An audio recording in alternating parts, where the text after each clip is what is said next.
Hi folks, welcome to RJA Impact. An unidentified body found on an Australian beach in 1948 has been called one of Australia's most profound mysteries. Intense speculation regarding the identity of the victim, the cause of his death, and the events leading up to it remain to this day. At the end of this video, when you have all the facts, you tell me, where would you go next with this mystery? There's been a huge public interest in the mystery in the year since, and it retains high public interest for several reasons. We have the beginning of the Cold War, with all the spy intrigue that accompanied it. There was a secret code. There was a possible undetectable poison. A missing page from a book, and incredibly, the eventual discovery of that book. We have the inability of authorities to identify the dead man. Then there is a scrap of paper with a clue. There are links to ancient Persian poets, a hidden telephone number, a discovered suitcase, mysteriously removed clothing labels, even an exhumation 73 years later. An international element, the involvement of police like the FBI across continents, possible DNA links, and finally a possible finding of an identification card. Well, if this doesn't pique your interest, I really don't know what will. The case has come to be known as the Taman Shud case, or Mystery of Somerton Man.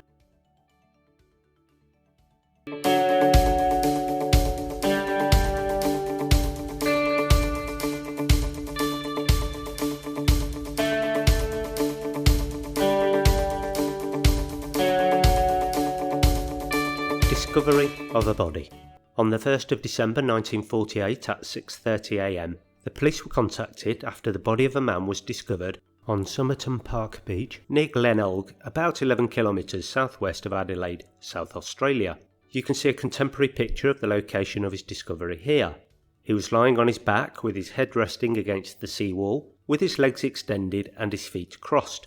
It was believed the man had died while sleeping. An unlit cigarette was on the right collar of his coat. When his pockets were searched, the following was discovered: an unused second-class rail ticket from Adelaide to Henley Beach, a bus ticket from the city that may or may not have been used, a narrow aluminium comb that had been manufactured in the USA, a half-empty packet of juicy fruit chewing gum, an Army Club cigarette packet which contained 7 cigarettes of a different band, Kensitas, and a quarter-full box of Bryanton May matches. Witnesses who came forward said on the evening of 30th of November, so that's the day before, had seen an individual resembling the dead man lying on his back in the same spot and position near the crippled children's home, where the corpse was later found. A couple who saw him at around 7 p.m. noted that they saw him extend his right arm to its fullest extent and then it dropped limply. Another couple who saw him from 7:30 p.m. to 8:30 p.m, during which time the street lights had come on, recounted that they did not see him move during the half hour in which he was in view, although they did have the impression that his position had changed. This couple made the observation at the time that it was odd that he was not reacting to the mosquitoes. They had thought it more likely that he was either drunk or asleep and thus did not investigate further. One of the witnesses told the police she observed a man looking down at the sleeping man from the top of the steps that led to the beach. Witnesses said that the body was in the same position when the police viewed it. Another witness came forward years later in 1959 and reported to the police that he and 3 others had seen a well-dressed man carrying another man on his shoulders along Somerton Park Beach the night before the body was found. According to the pathologist John Burton Cleland, the man was of British appearance and thought to be aged between 40 to 45. He was in top physical condition. He was 180 centimetres, that's 5 feet 11 inches tall, with grey eyes, fair to ginger coloured hair, slightly grey around the temples, with broad shoulders, a narrow waist, hands and nails that showed no signs of manual labour, big and little toes that met in a wedge shape like those of a dancer or someone who wore boots with pointed toes, and pronounced high calf muscles consistent with people who regularly wore boots or shoes with high heels or performed ballet. He was dressed in a white shirt, a red, white and blue tie, brown trousers, socks and shoes, a brown knitted pullover and fashionable grey and brown double-breasted jacket of reportedly American tailoring. Now, very curiously, all labels on his clothes had been removed, and he had no hat, which was unusual for 1948, or wallet. He was clean-shaven and carried no identification, which led to one theory that he had committed suicide. And finally, his dental records were not able to be matched to any known person. An autopsy was conducted, and the pathologist estimated the time of death at around 2 AM on the 1st of December. The heart was of normal size and normal in every way. Small vessels not commonly observed in the brain were easily discernible with congestion.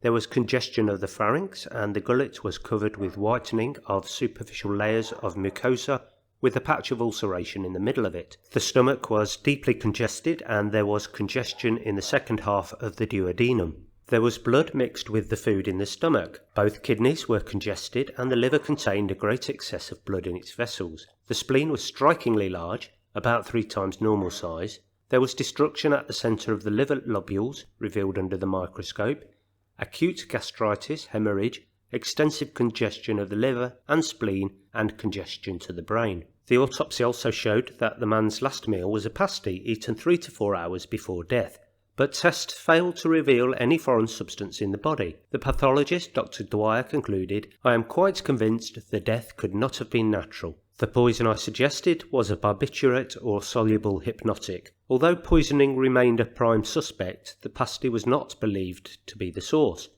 Other than that, the coroner was unable to reach a conclusion as to the man's identity, cause of death, or whether the man seen alive at Somerton Beach on the evening of 30th of November was the same man, as nobody had seen his face at that time." The body was then embalmed on the 10th of December 1948 after the police were unable to get a positive identification.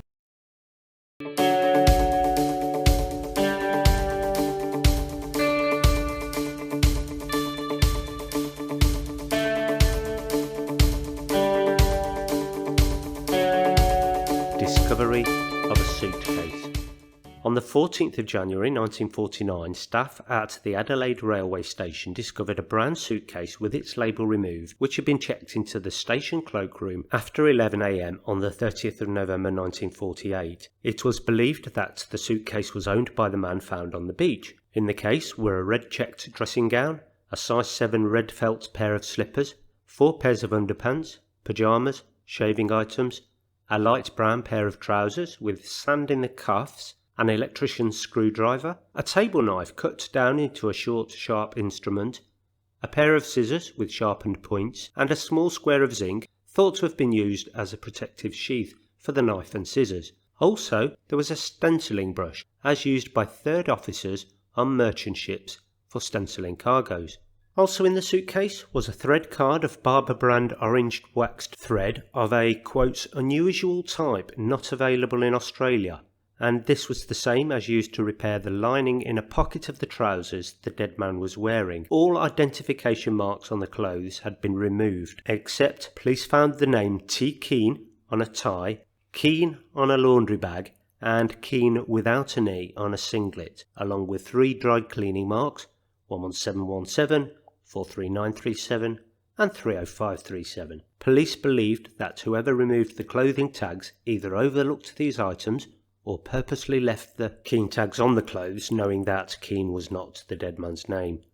With wartime rationing still enforced, clothing was difficult to acquire at that time, and what was unusual was that there were no spare socks found in the case, and no correspondence, although the police did find pencils and unused letter stationery. A search concluded that no T. Keane was missing in any English-speaking country. A nationwide circulation of the dry cleaning marks also proved fruitless. All that could be garnered from the suitcase was that the front gusset and feather stitching on a coat found in the case indicated that it had been manufactured in the United States. The coat had not been imported, indicating the man had been to the United States, or he had bought the coat from someone of similar size who had been. Police checked incoming train records and believed the man had arrived at the Adelaide railway station by overnight train from either Melbourne, Sydney or Port Augusta. They speculated that he had showered and shaved at the adjacent city baths, but there was no baths ticket on his body, and that was before returning to the train station to purchase a ticket for the 10:50 AM train to Henley Beach, which, for whatever reason, he missed or didn't catch. He immediately checked his suitcase at the station cloakroom before leaving the station and catching a city bus to Glenelg, Although named City Baths, the centre wasn't a public bathing facility but rather a public swimming pool. The railway station bathing facilities were adjacent to the station cloakroom, which itself was adjacent to the station's southern exit onto North Terrace. The City Baths on King William Street were accessed from the station's northern exit via a laneway. There is no record of the station's bathroom facilities being unavailable on the day he arrived.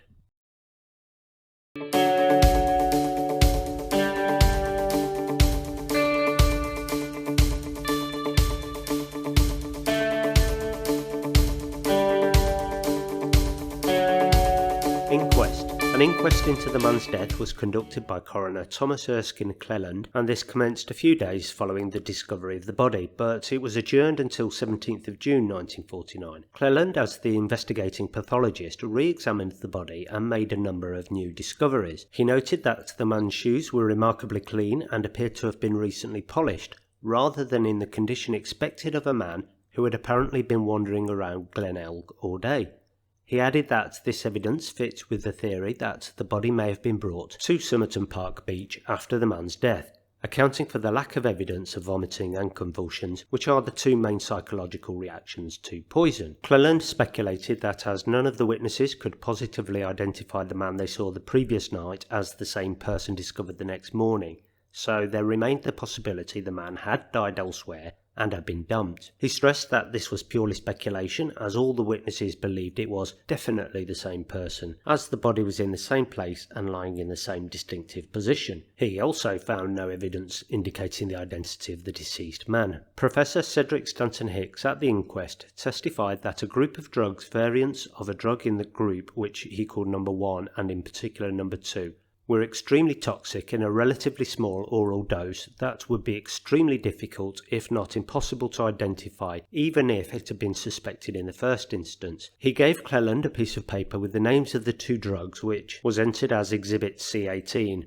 and the reason the names were not released to the public until the 1980s was because at the time they were quite easily procurable by the ordinary individual from a chemist without the need to give a reason for the purchase. Now, these drugs were later identified as digitalis and uabane, which are both cardiac lysosides. That's it technically, but in general parlance we would say they kill in very small doses. Hick noted that the only fact not found in relation to the body was evidence of vomiting. He then stated its absence was not unknown, but that he could not make a frank conclusion without it. Somewhat contradicting himself, Hicks then stated that if death had occurred 7 hours after the man was last seen to move, it would imply a massive dose that would still have been undetectable though. It was noted that the movement last seen by witnesses at 7 p.m. could have been the last convulsion preceding death. Early in the inquiry, Cleland stated, "I would be prepared to find that he died from poison, that the poison was probably a glucoside and that it was not accidentally administered, but I cannot say whether it was administered by the deceased himself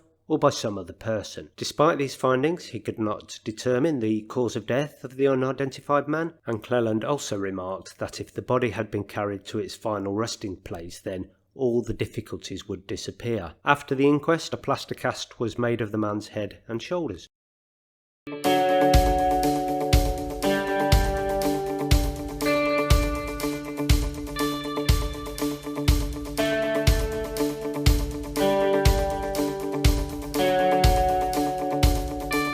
Connection to the Rubaiyat of Omar Khayyam. Around the same time as the inquest, a tiny piece of rolled up paper with the words Tamam Shud printed on it was found in a fob pocket sewn within the dead man's trouser pocket. Public library officials called in to translate the text identified it as a phrase meaning ended or finished, and this is found on the last page of Rubaiyat of Omar Khayyam. The paper's verso side was blank. Now, police conducted an Australia-wide search to find a copy of the book that had a similarly blank verso. A photograph of the scrap of paper was released to the press. Absolutely incredibly, following a public appeal by the police, the copy of the Rubaiyat from which the page had been torn was located. A man showed the police a 1941 edition of Edward Fitzgerald's 1859 translation of the Rubaiyat, published by Wickham and Toombs in Christchurch, New Zealand. Detective Sergeant Lionel Lean, who led the initial investigation, often protected the privacy of witnesses in public statements by using pseudonyms.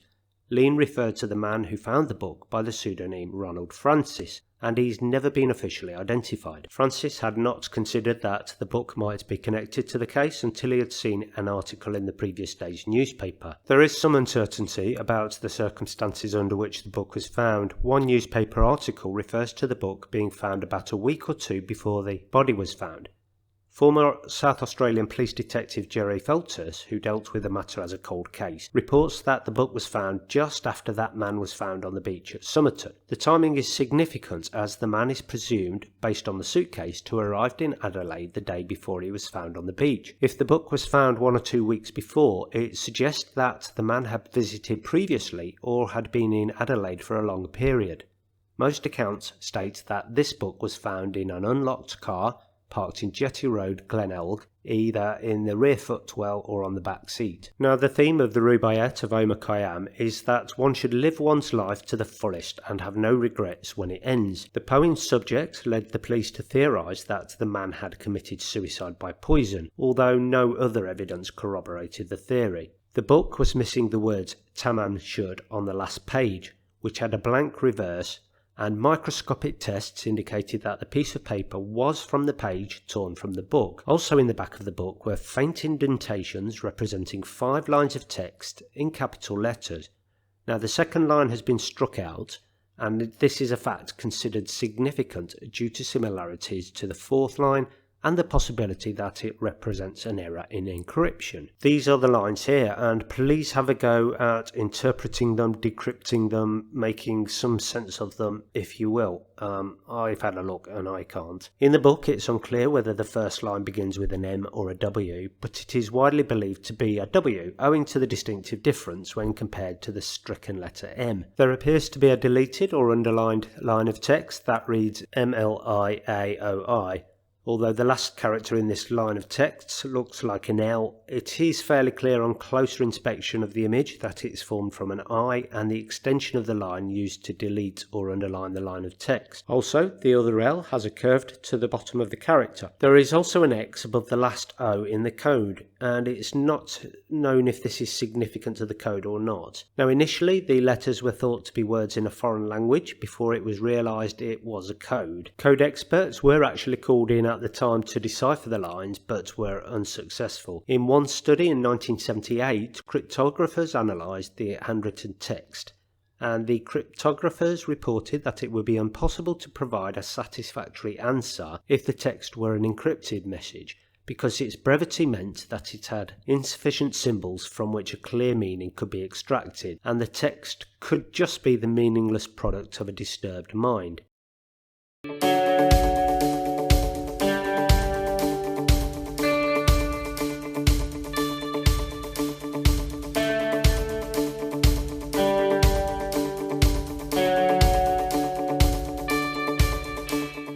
Jessica Thompson. A telephone number was also found in the back of the book belonging to a nurse named Jessica Ellen or Jo Thompson, who was born on 1921 and lived to 2007. She lived in Moseley Street, Glenelg, about 400 metres north of the location where the body was found. When she was interviewed by the police, Thompson said that she didn't know the dead man or why he would have a phone number and choose to visit her suburb on the night of his death. However, she also reported that at some time in late 1948, an unidentified man had attempted to visit her and had asked a next-door neighbour about her. According to at least one person who investigated the case and interviewed Thompson, she was evasive, or she just didn't wish to talk about it, and the conclusion was that Thompson knew the Somerton man's identity. Thompson's daughter Kate, in a television interview in 2014, also said she believed her mother knew the dead man. In 1949, Jessica Thompson requested that police do not keep a permanent record of her name or release her details to third parties, as it would be embarrassing and harmful for her reputation to be linked to such a case. The police agreed, which was a decision that did hamper later investigations because Thompson's name is important as it may be the decryption key for the purported code. When she was shown the plaster cast bust of the dead man by D.S. Lean, Thompson said she could not identify the person depicted. According to Lean, he described her action on seeing the cast as being completely taken aback,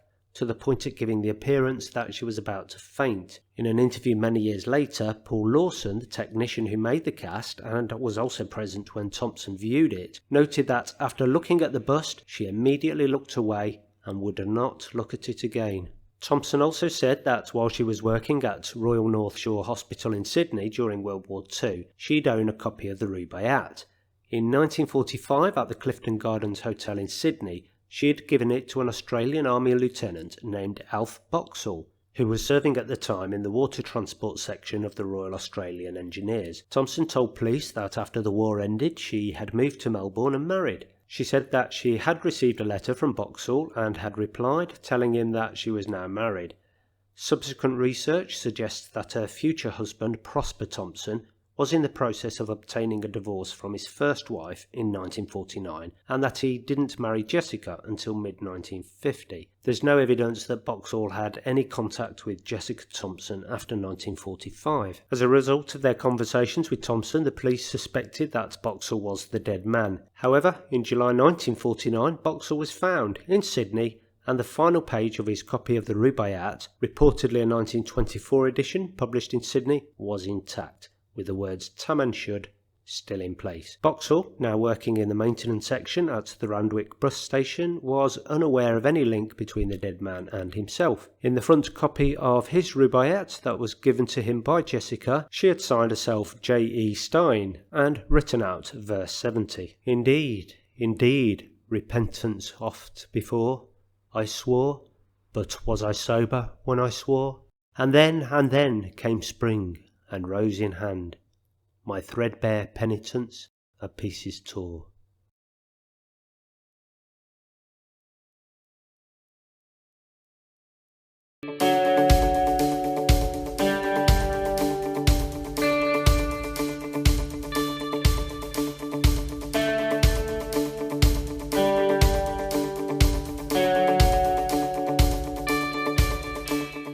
Spy theories.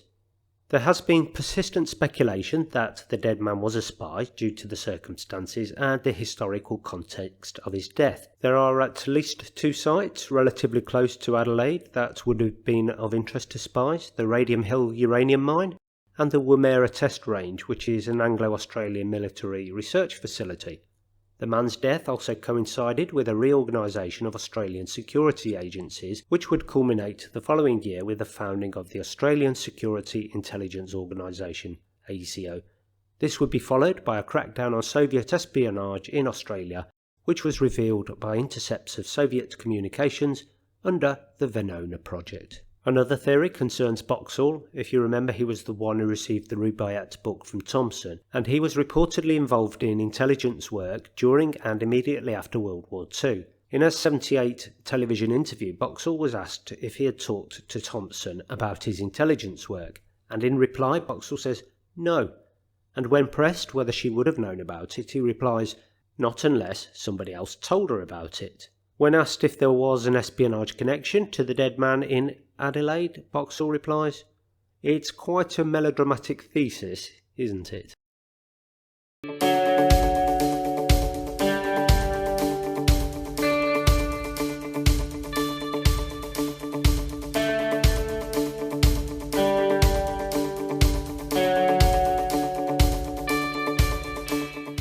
In 1949, the body of the unknown man was buried in Adelaide's West Terrace Cemetery. Years after the burial, flowers began appearing on the grave, and police questioned a woman seen leaving the cemetery, but she claimed she knew nothing of the man. At about the same time, Ina Harvey, the receptionist from the Strathmore Hotel opposite Adelaide railway station, revealed that a strange man had stayed in room 21 or 23 for a few days around the time of the death, checking out on 30th November 1948. She recalled that he was English-speaking and only carrying a small black case, not unlike one a musician or a doctor might carry. When an employee looked inside the case, he told Harvey he'd found an object inside the case he described as looking like a needle. On the 22nd of November 1959, it was reported that one E.B. Collins, an inmate of New Zealand's Wanganui prison, claimed to know the identity of the dead man. There have been numerous unsuccessful attempts in the 70-plus years since its discovery to crack the letters found at the rear of the book, including efforts by military and naval intelligence, mathematicians and amateur code crackers. In 2004, retired detective Gary Feltus suggested in a Sunday Mail article that the final line, ITTMTSAMSTGAB, could stand for the initials of "It's time to move to South Australia, Mosley Street." And remember, Jessica Thompson lived in Mosley Street, which is the main road through Glenelg. A 2014 analysis by computational linguist John Rayling strongly supports the theory that the letters consist of the initials of some English texts, but finds no match for these in a large array of literature, and concludes that the letters were likely written as a form of shorthand and not as a code, and that the original text can likely never be determined. In 1994, John Harbour Phillips, Chief Justice of Victoria and Chairman of the Victorian Institute of Forensic Medicine, reviewed the case to determine the cause of death, and concluded that there seems little doubt it was digitalis. Phillips supported his conclusion by pointing out that the organs were engorged, consistent with digitalis, the lack of evidence of natural diseases, and the absence of anything seen macroscopically which would account for the death. Former South Australian Chief Lieutenant Len Brown, who also worked on the case in the 1940s, stated that he believed that the man was from a country in the Warsaw Pact, which led to the police's inability to confirm the man's identity. The South Australian Police Historical Society holds the plaster bust, which contains strands of the man's hair. Further attempts to identify the body would be hampered by the embalming formaldehyde having destroyed much of the man's DNA. Other evidence no longer exists, such as the brown suitcase, which was destroyed in 1986. In addition, witness statements have disappeared from the police files over the years.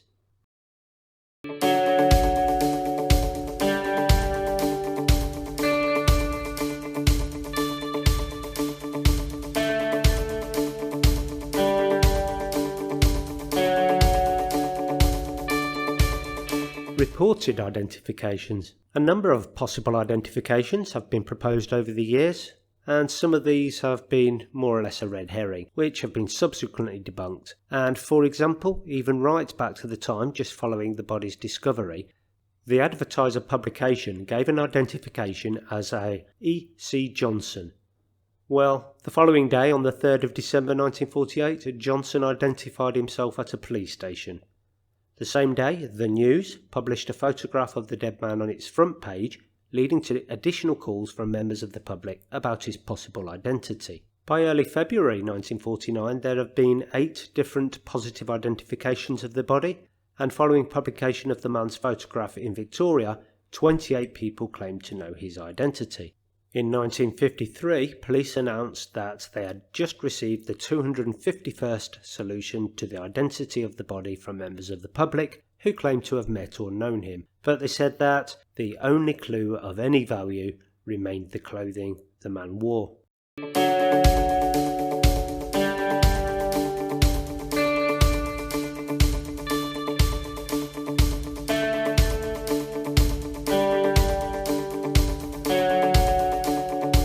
The Abbott investigation. In 2009, a University of Adelaide team led by Professor Derek Abbott began an attempt to solve the case through cracking the code and proposing to exhume the body to test for DNA. Abbott managed to track down the barber waxed cotton of the period and found packaging variations, and this is important because it may provide clues to the country where it was purchased.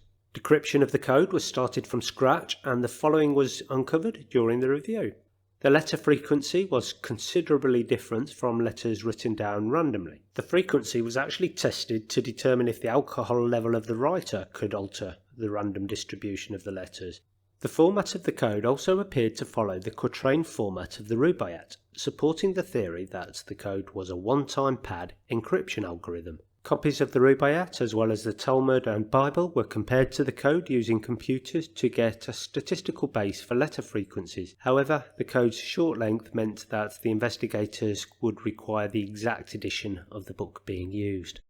With the original copy lost in the 1950s, researchers have long been looking for the original Fitzgerald edition. The investigation found that Somerton man's autopsy report of 1948 and 1949 are now missing, and the Bar Smith's library collection of Cleland's notes do not contain anything on the case. One professor examined images of Somerton man's ears and found that his symbia, that's the upper ear hollow, is larger than his cavium, the lower ear hollow, and this is a feature possessed by only 1 to 2% of the Caucasian population.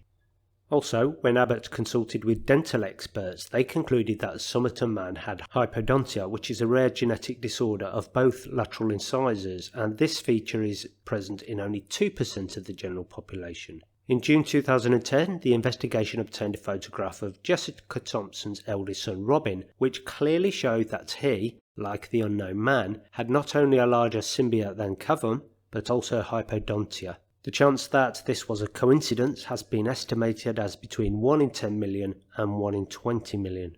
The media have suggested that Robin Thompson, who was 16 months old in 1948 and died in 2009, may have been a child of either Boxall or the Somerton man, and passed off as Prosper Thompson's son. DNA would confirm or eliminate this speculation, and Abbott believes an exhumation and an autosomal DNA test would link the Somerton man to a short list of surnames which, along with the existing clues to the man's identity, would be the final piece in the puzzle.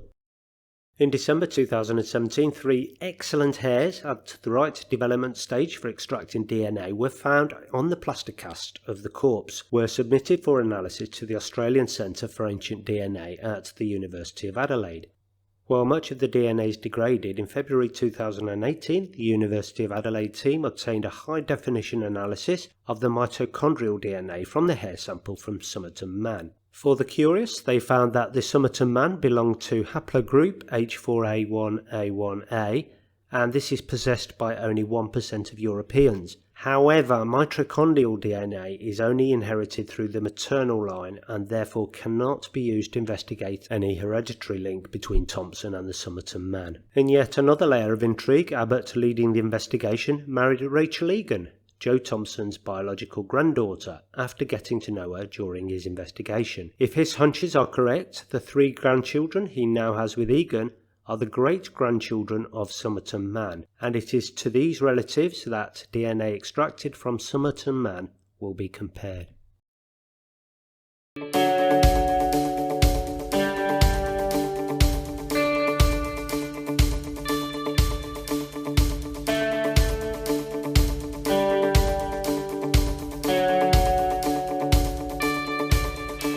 The 60 Minutes investigation.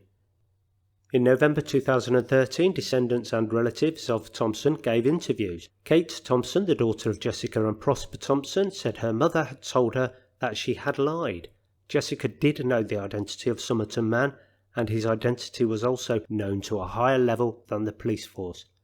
She suggested that her mother and Somerton man may both have been spies, noting that Jessica Thompson taught English to migrants, was interested in communism and could speak Russian, although she would not disclose to her daughter where she had learned it or why.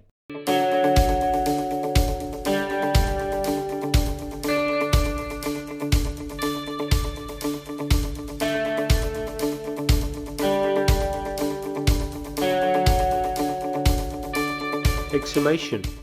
After much resistance from the authorities over the years, who by the way are still getting claims, particularly from people in Eastern Europe, that the unidentified man is related to them, an approval was given for the body to be exhumed to extract DNA for analysis. The parties interested in the analysis agreed to cover the costs, and a potential granddaughter's DNA is planned to be compared to the unknown man's to see if it's a match. An exhumation was carried out on the 19th of May 2021. So what next? Well, with the exhumation and the DNA analysis, it seems that there are a number of things that may be found. Well, the DNA could be a match to Thompson's descendants, and we will know that Somerton man had a relationship with Jessica Thompson. This would explain his location in the vicinity of Thompson's then home. However, the mysterious codes and his true identity and cause of death may yet never be discovered. The DNA matched someone else who has either their DNA registered on one of the large genealogy sites or on a police database, and we'll find out their identity. The DNA has no matches to anyone that could be identified, and the mystery will go on. Well, I hope you liked this slightly longer analysis of a particular topic, and if you want to take a crack at decrypting the mysterious message, then please go ahead. I'll leave the message in the video's description. And please leave the deciphered message in the comments below. That would be greatly appreciated. Please subscribe and like to the video also, and that would be much appreciated, and thanks in advance. Bye for now.